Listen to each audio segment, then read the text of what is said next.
Hello everyone, welcome to my channel. आज हम cover करने वाले हैं 4 C's of marketing. Last class में हमने 4 P's ऑफ मार्केटिंग पढ़ा था और उसको भी हमने एक्सटेंड किया था 7 P करके। आज हम 4 C's देखेंगे, ये भी एक्सटेंड होता है और किन किन हमने 4 C's को दिया है उसे हम देखने वाले हैं। In 1990s the model of forces introduce किया गया। कस्टमर ड्राइवन रिप्लेसमेंट था ये 4 P's का। ठीक है, इसकी टू थ्योरीज है फोर्सेस की। एक लॉटरबर्न ने दी है 4C, जिसके अंदर आ जाएगा हमारा consumer, cost, communication and convenience. ठीक है, और एक दिया है शिमिजू ने, जिन्होंने बताया है कमोडिटी। कोस्ट कम्युनिकेशन को तो इन्होंने भी सेम रखा है, बट इन्होंने क्या किया है, कंज्यूमर की जगह कमोडिटी ले लिया और कन्वीनियंस की जगह चैनल का यूज़ किया। ठीक है, अब हम इसे डेप्थ में पढ़ेंगे कि पी और सीज कैसे काम करते हैं। ठीक है, जैसे हम बात करते हैं 4P का जो प्रोडक्ट होता है वो लिंक रहता है 4C's के कंज्यूमर से। ठीक है, कंज्यूमर वांट्स एंड नीड कैसे रहता है, जैसे कि कंपनी क्या होती है, उसको सेल करना होता है जो कंज्यूमर स्पेसिफिकली चाहता है खरीदना। ठीक है, कंपनी वही चीज़ सेल करेगी ना जो एक कंज्यूमर को चाहिए होती है, जिस चीज़ की उसे वांट होती है। मार्केटर क्या करता है इसमें कि वो स्टडी करता है कि कंज्यूमर को क्या चाहिए, उसे क्या नीड है, ताकि वो अट्रैक्ट कर सके one by one with something या ही या शी वांट टू परचेज। यानी कि प्रोडक्ट किससे रिलेटेड होता है, कंज्यूमर से। एक कंपनी वही प्रोडक्ट बनाएगी, ठीक है, या मैन्युफैक्चर करेगी जो एक कंज्यूमर की नीड होगी, वांट होगी। ठीक है, तो प्रोडक्ट कंज्यूमर से रिलेटेड होता है। प्राइस यहाँ प्राइस रिलेट किससे होगा, कॉस्ट से। प्राइस एक सिर्फ एक पार्ट है टोटल कॉस्ट का। हम जानते हैं जो टोटल कॉस्ट होती है, हम देखते हैं कि कोई भी चीज़ की टोटल एक, चलो एक कंपनी का कोई प्रोडक्ट है, ठीक है, तो टोटल कॉस्ट जो होगी उसी के अंदर तो प्राइस आ रही है ना। अब टोटल कॉस्ट क्या होती है, जिसके अंदर वो अपना प्रॉफिट भी देख लेंगे। ठीक है, जो एक्सपेंसेस वगैरह होंगे, इसलिए टोटल कॉस्ट का पार्ट क्या होगी, प्राइस। ठीक है, यही बात इसमें बोला हुआ है कि टोटल कॉस्ट है will consider for example the cost of time in acquiring a good or service, a cost of consign with consuming that, or even a cost of guilt for not treating the kids. It reflect the cost of ownership. Many factors affect cost, including but not limited to the customer cost to change or implement the new product or service, and the customer's cost for not selecting a competition's product or service.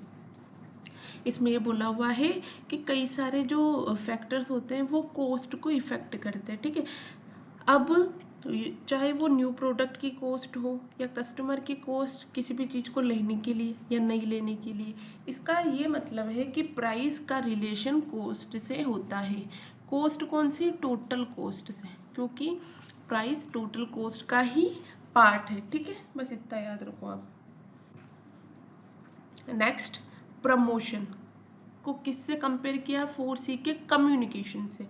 इसमें क्या बोला हुआ है कि while promotion is manipulative. हम जानते हैं किसी भी चीज़ का प्रमोशन होता है, आपको मैनिपुलेट करता है। कोई भी चीज़ आपके सामने आती है, बार बार में उसका आपके सामने प्रमोशन किया जाएगा तो आप इफेक्ट होंगे। ठीक है, and from the seller communication is cooperative. ठीक है, और सेलर के लिए कम्युनिकेशन क्या होता है, कोऑपरेटिव होता है। ठीक है, वो कम्युनिकेट कर रहा है क्योंकि उसको इजीली किसी भी चीज़ की इंफॉर्मेशन वो देना चाह रहा है। वो जो उसका प्रोडक्ट है बेचने के लिए कम्युनिकेशन हो रहा है तो वो उसके लिए सहयोगी होगा ही। ठीक है, and from the buyers with the aim to create a dialogue with the potential customers based on their needs and lifestyle.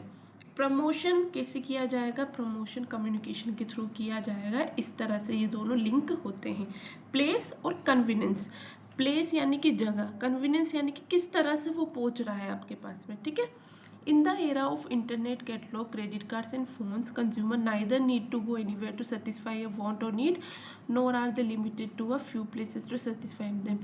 आजकल का जो इंटरनेट का ज़माना है, ठीक है, उसमें कंज्यूमर को नीड ही नहीं है कहीं जाने की। अपनी वांट या सेटिस्फाई चाहिए तो वो किसी भी लिमिटेड प्लेसेस पे भी सेटिस्फाई कर सकता है खुद को। ठीक है, so marketer should know how the target market prefer to buy, how to be there and be ambitious in order to guarantee convenience to buy. ठीक है, यानी कि इसमें बताया हुआ है कि आजकल कुछ प्लेस फिक्स नहीं होता, आप कितनी कन्वीनियंस दे रहे हैं अपने किसको, कंज्यूमर को, ताकि वो उस चीज़ को ले सके। सो मार्केटर को अपना मार्केट पता होना चाहिए। ठीक है, कि उसको कि क्या एक कंज्यूमर खरीदना चाहता है। ठीक है, तो कन्वीनियंस होनी चाहिए किसी भी चीज़ को खरीदने के लिए कंज्यूमर के पास में, यानी कि प्लेस कन्वीनियंस। ठीक है, सो ये ऐसे लिंक हुआ।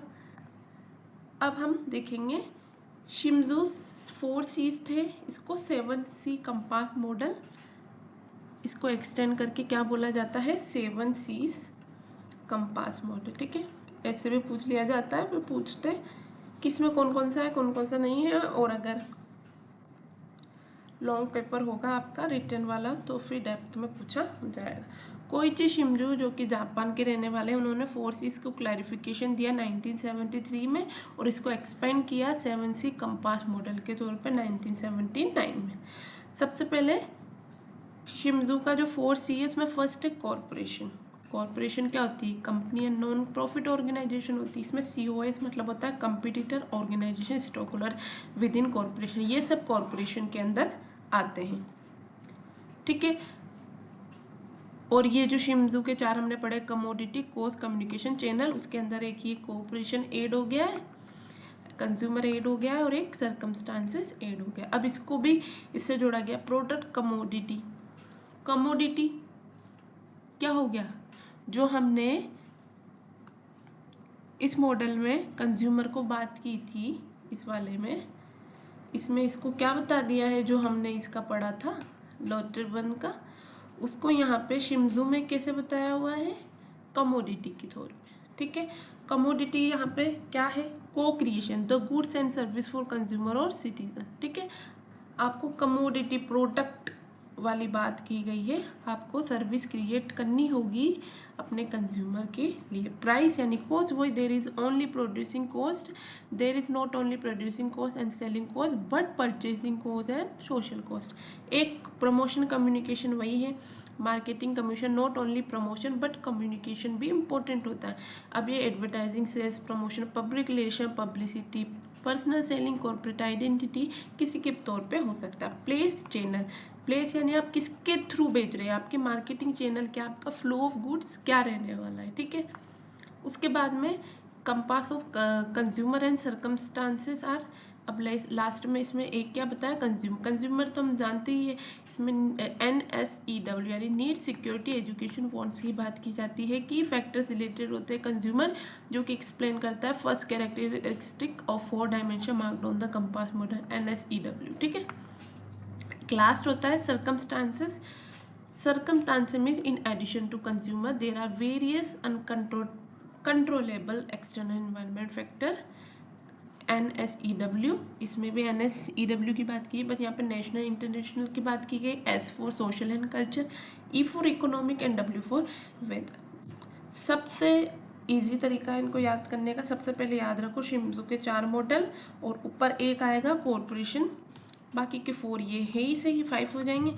6 नंबर पे हमारा कंज्यूमर आ जाएगा, और 7 नंबर पे सर्कमस्टांसेस की बात की गई है। सो ये थे 4 C's model, 7 C's compass model बोल सकते हैं, शिम्जू के और लॉटरबर्न दोनों के हमने पढ़ लिए हैं। बस इतना ही पूछा जाता है, इनसे ज़्यादातर तो इनकी डिटेल पूछी जाती है, वो हमने देख ली है, ज़्यादा डेप्थ में इसमें पढ़ने जैसा कुछ भी नहीं है।